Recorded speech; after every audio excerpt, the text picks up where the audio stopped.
আসসালামু আলাইকুম বন্ধুরা, কাছের এবং দূরের দেশ এবং বিদেশ যে যেখান থেকে আমার রান্নার ভিডিওটি দেখছেন, আশা করি সবাই আল্লাহর রহমতে ভালো আছেন।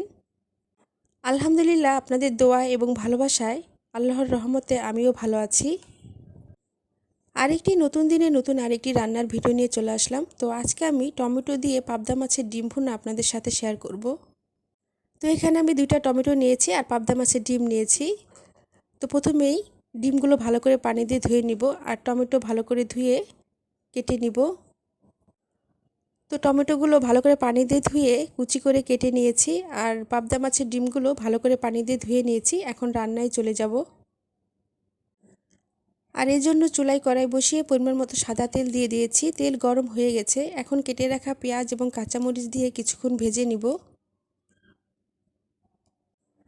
আমার ভিডিও দেখে যদি আপনাদের ভালো লেগে থাকে তাহলে লাইক, কমেন্ট, শেয়ার করে দিবেন আর অবশ্যই সাবস্ক্রাইব করবেন।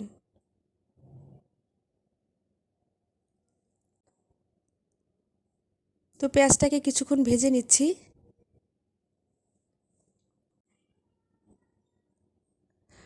তো পেঁয়াজ ভাজা হয়ে গেছে।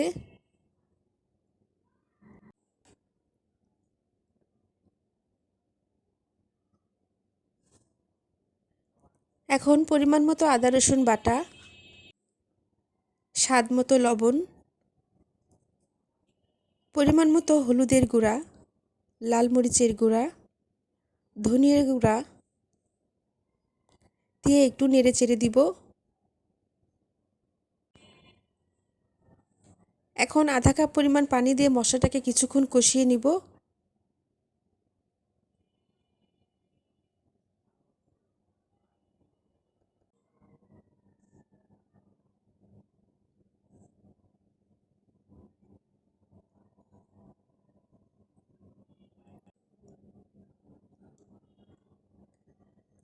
তো মশলাটাকে কিছুক্ষণ কষিয়ে নিয়েছি।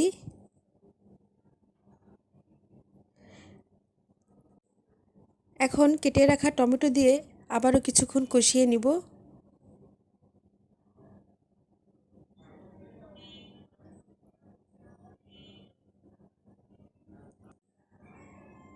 যারা আমার চ্যানেলটাকে সাবস্ক্রাইব করে আমার পাশে আছেন তাদেরকে অসংখ্য অসংখ্য ধন্যবাদ।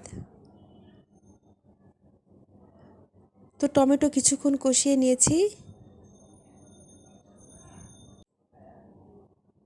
এখন পাবদা মাছের ডিম দিয়ে আবারও কিছুক্ষণ কষিয়ে নিব।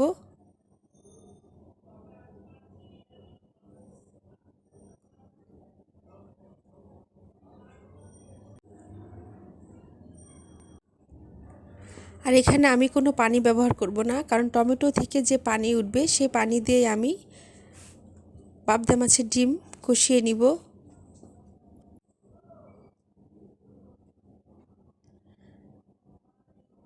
তো পাবদা মাছের ডিম আমি কষিয়ে নিয়েছি। এখন ডিমটা সম্পূর্ণ হওয়ার জন্য পরিমাণ মতো আবারও পানি দিয়ে দিব।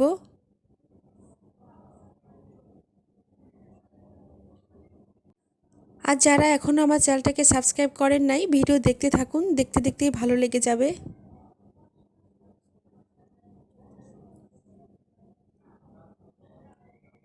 আপনারা চাইলে এই পাবদা মাছের ডিম ভুনা অন্যরকমভাবেও করতে পারেন, মানে ডিমটাকে পানি দিয়ে হাত দিয়ে গলিয়ে ভুনা করলেও খেতে অনেক ভালো লাগে।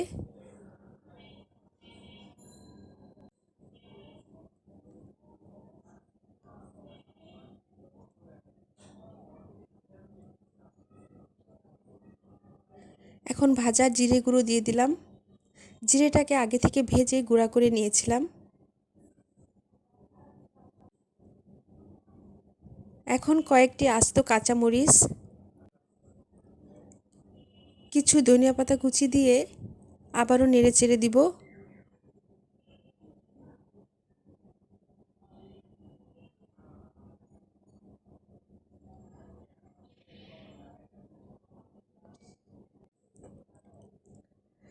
ধনিয়া পাতা কুচি দিলে ডিমের স্বাদ আরও দ্বিগুণ বেড়ে যায়।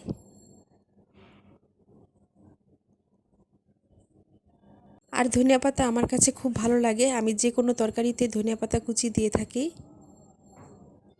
তো ডিমের পানিটা কিন্তু প্রায় শুকিয়ে গেছে। আর কালারটাও দেখুন কতটা সুন্দর।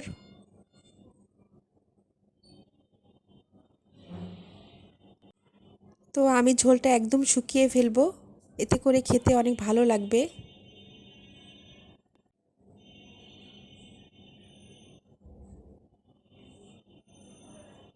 তো আবারও ভালোভাবে একটু নেড়েচেড়ে নিচ্ছি।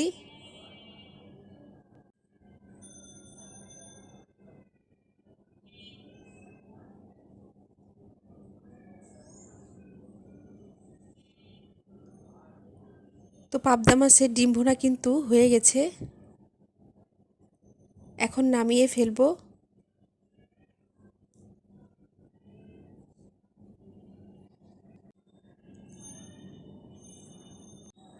তৈরি হয়ে গেল টমেটো দিয়ে পাবদা মাছের ডিম ভুনা।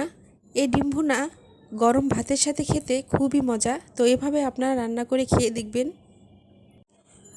নতুন নতুন ভিডিও দেখতে আমার চ্যানেলের সাথে থাকবেন। ভিডিও নিচে বেল আইকনে ক্লিক করবেন যাতে নতুন কোনো ভিডিও ছাড়লে আপনাদের মোবাইলে নোটিফিকেশন চলে যায়।